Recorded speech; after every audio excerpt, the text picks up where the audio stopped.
हिमाचल प्रदेश के अंदर भारी बारिश ने जनजीवन को बुरी तरह से प्रभावित कर दिया है। कुल्लू, रामपुर, चंबा और बंजार जैसे इलाकों के अंदर 5 स्थानों पर बादल फटने से कई घर, सेब के बागान और वाहन मलबे के अंदर दब गए। भूस्खलन के चलते सड़कों का संपर्क टूट गया, पुलियां बह गए।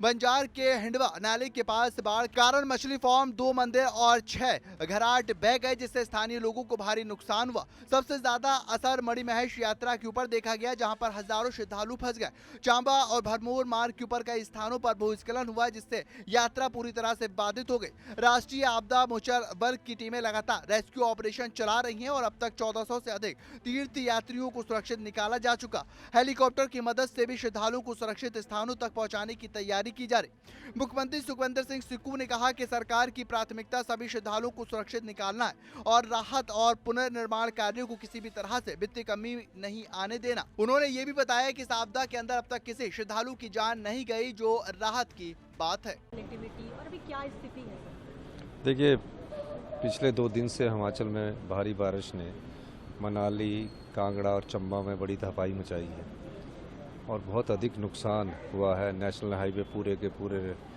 400-400 मीटर के बह गए हैं, 300-300 मीटर के बह गए हैं, 50 मीटर के बह गए हैं। निश्चित तौर पर इसकी जानकारी हमें जब मिली तो हमने लोगों को वहाँ से निकाल दिया था।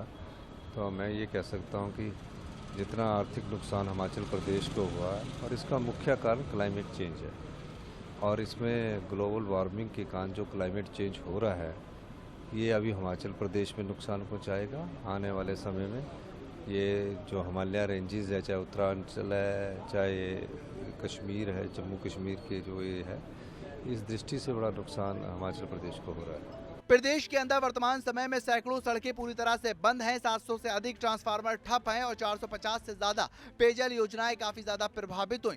पौंग डैम को छोड़े गए पानी के कारण निचले क्षेत्रों के अंदर बाढ़ का खतरा बना हुआ। मौसम विभाग ने चंबा, कांगड़ा और कुल्लू जिले के अंदर ऑरेंज अलर्ट को जारी किया।